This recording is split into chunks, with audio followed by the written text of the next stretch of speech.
Ever since my last meetup with Brian Balland and Pack Mule, I have been looking forward to drinking this particular beer. I mean, I've been looking forward to drinking all of the beers I got from him, but this one I think has stood out to me.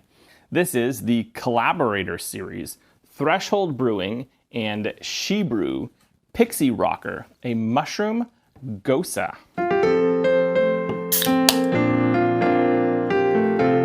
Ooh. Well, that wasn't quite intended, but okay, let me grab a towel real quick.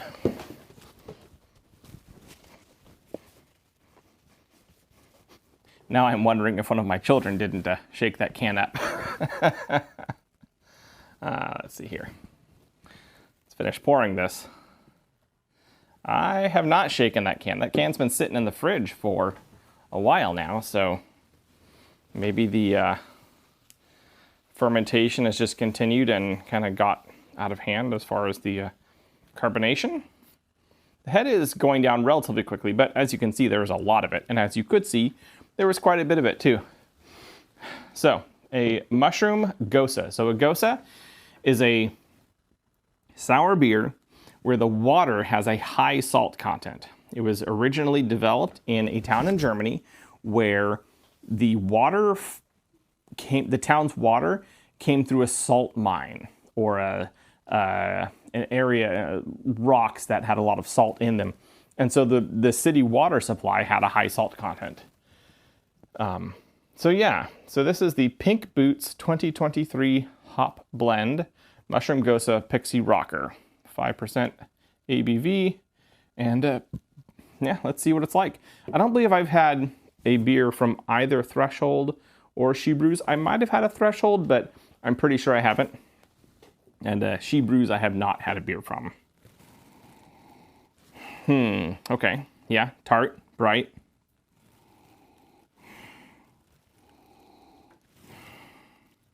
There's a bit of unripe, I want to say raspberry, like it's like sharply, pungently sharp kind of brightness. This could be a pretty high acidity beer, but typically the salt water content I find balances out or softens some of the burn from the acidity.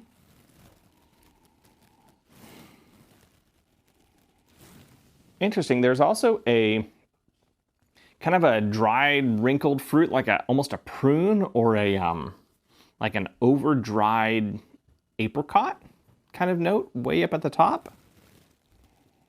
Like it's a funkiness, but it's an oddly chocolatey, dark prune kind of super dried stone fruit, earthy or funkiness to it, which is interesting and almost salty. I think, prunes kind of have an almost salty, there's a kind of a salty characteristic to them. I think it's carrying some of that as well. Yeah, and that's actually becoming more prevalent as it sits here. That's really interesting. The nose on this is probably one of the more unique aromas that I have smelled in a beer in a while. Not unpleasant, just definitely different. Interesting. It makes me wonder what it's going to taste like.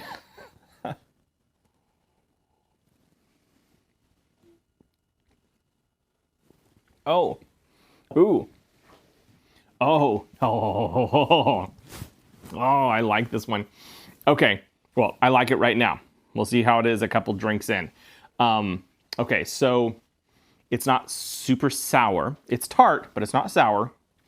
It's more the sourness that you get from a nice earthy blue cheese. Maybe a hint of brie. There is a cheese made by a goat farm in Oregon, Humboldt Fog. It is a soft ripened cheese that is cut through with vegetable ash. And the vegetable ash doesn't really bring a blue cheese funk, but it brings this interesting kind of smoky sharpness to the beer. And in the funkiness of this, there is definitely a smoky character, but it's kind of halfway between smoky and salty funky, the way a good, nice, either a blue cheese or a soft ripened cheese that has some of those cultures allowed to grow inside it. I'm struggling to think of the names of these cheeses, but a funky, like significantly funky, not Limburger funky, but still significantly funky, with that touch of acidity like you expect from a good blue cheese. Is that a Gorgonzola? I don't know. I enjoy my cheeses, but I do not follow them in the same way that I follow my beers. But this beer has that, and that's really cool.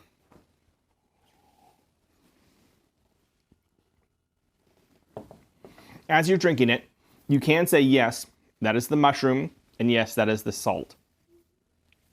It is definitely a myconium, myconium? No, not myconium.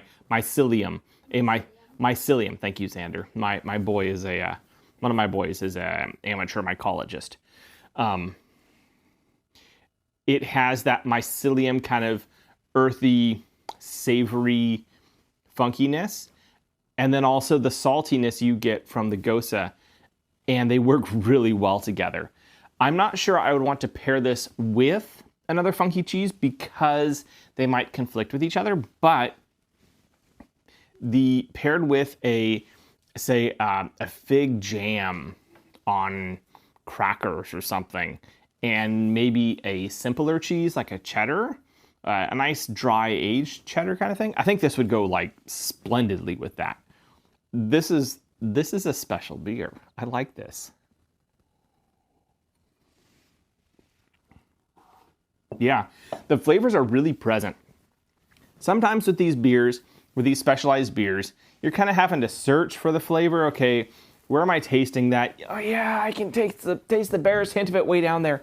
But in this one, no, it's there, it's present. You're not having to search for it, but it's also not slap you in the face. It's there, but it's there in sufficient quantity that you're not looking for it, but it's also there at a level that you can enjoy, and it works really well. This is a very, very good beer.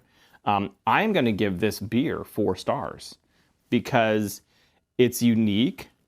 It is well crafted. It has that elusive balance that I've talked about recently, where it has these different flavors, but they all work together, and none of them are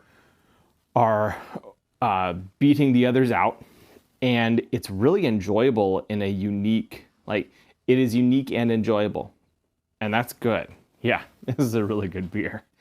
Yeah. Pixie Rocker Mushroom Gose, collaboration with Shebrew by Threshold Brewing.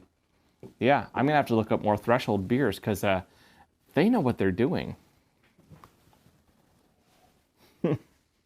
Anyways, this is me, Matthew. I have been gushing over the Pixie Rocker Mushroom Gose by Threshold Brewing, a collaboration with Shebrews. And I can taste all the mushrooms and I can taste all the salt, and it's all good. And I will catch y'all on the flip side.